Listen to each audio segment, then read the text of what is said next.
The ANC Northwest Interim Provincial Committee has named one of its own members, Bushy Maape, to take over from Job Mokgoro as the Premier. It follows what you could describe as a breakdown in the relationship between Mokgoro and the committee in running the affairs of the ANC in Northwest. But there's still no clarity tonight whether Mokgoro has yet submitted his resignation. The political analyst, Professor Sethulego Matebisi, at the University of the Free State, joins us now. Professor, good evening to you. I really do appreciate the time.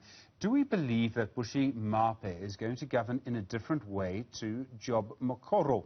It would seem the problems in Northwest have very deep roots. Hi, good evening, Stephen, and good evening to South Africans. Not at all.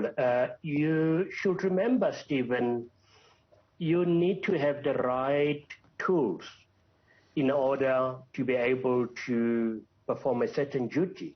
Now, what the ANC has been doing, and it's doing quite well, it's actually having a vicious recycling of their cadres without doing what it's supposed to do, and that is delivering services to South Africans, and in this case, to the Northwest citizens. I can't see how somebody with replacing yet another ANC premier or member, and it's not coming from the opposition. There's absolutely no pressure from the opposition. It's coming within the ranks of the African National Congress. For me, this is nothing else but yet again indicative of the political game or chess game that is going on within the African National Congress, with these different camps, different factions, which is fighting for the soul of the African National Congress.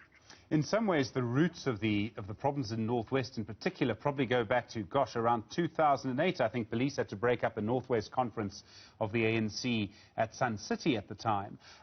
It really shows you how deep the problems are in that particular province. There's no quick fix to this.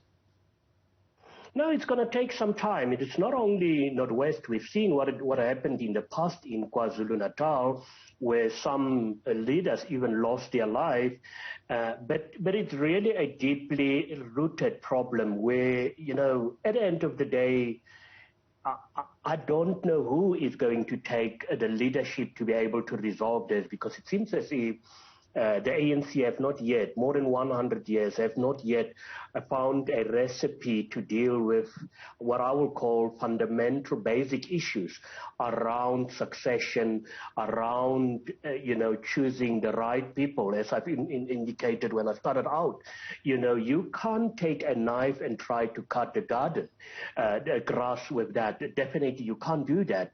You will need a mower, but at the end of the day, what the ANC is doing, they don't deal with the fundamental aspect, getting the right person for the right job. And as I've indicated, this will go on up until somebody or the members of the African National Congress say, we have allowed this, but we are no longer going to allow this to happen in our name. Because for me, it's actually a huge disgrace where,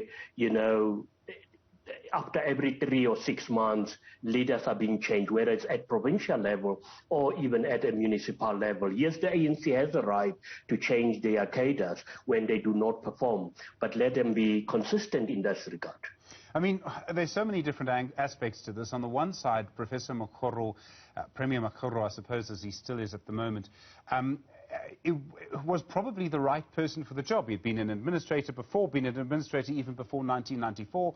Popo Molefe told us on this channel yesterday, reminded us of the role that he had played in the creation of a governance framework for that province from 1994, brand new province at the time.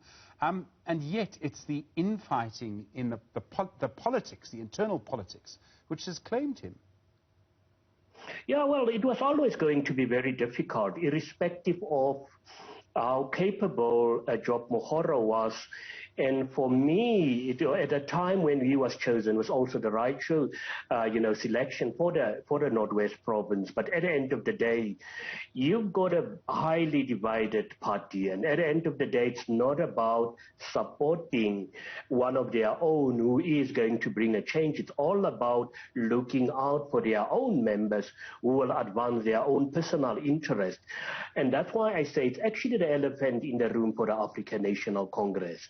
And this, unfortunately, the opposition, whether it's in Northwest or anywhere else, have not yet had the means to exploit all these weaknesses within the African National Congress.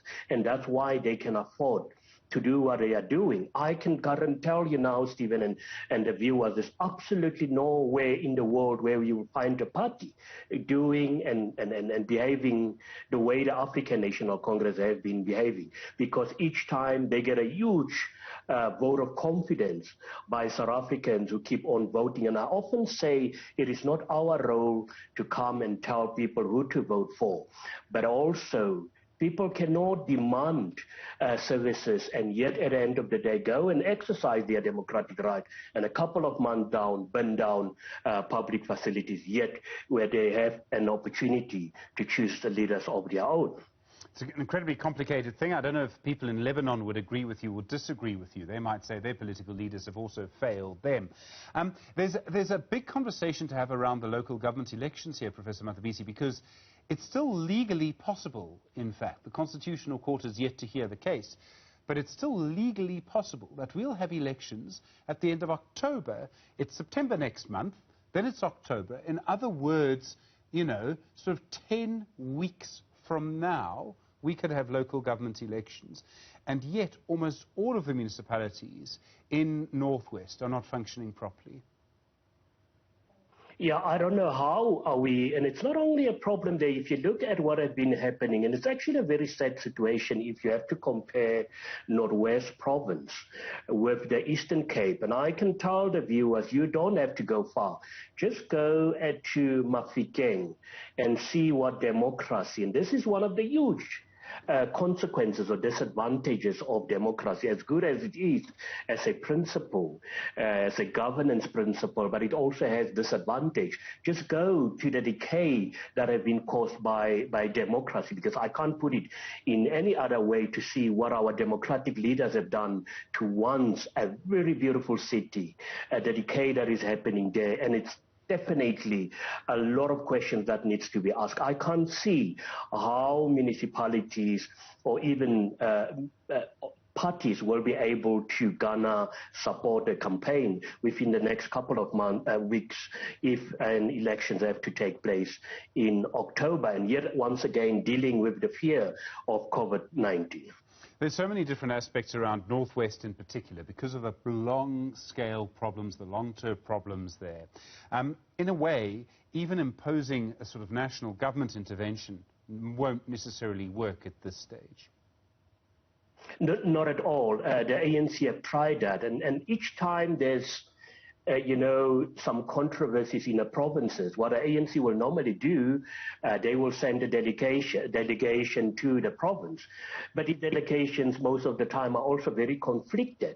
And that's why you will always find that the problems are not being resolved at provincial level. And this is once again what had also happened with regard to Northwest. I can't see. There have been several attempts from the Thule House to intervene on this matter, but it seems as if it's not going to be resolved. And remember also, you also still have some angry members of the RET who are looking at what is happening within the African National Congress and don't think that they have just taken a backseat. So definitely there's also fight back, and that's why I say it's still going to be a very messy situation emanating from Northwest Province going forward. Professor Sethulego Matebisi, as always, sir, thank you very much indeed for your time, political analyst based at the University of the Free State. Well, in other news,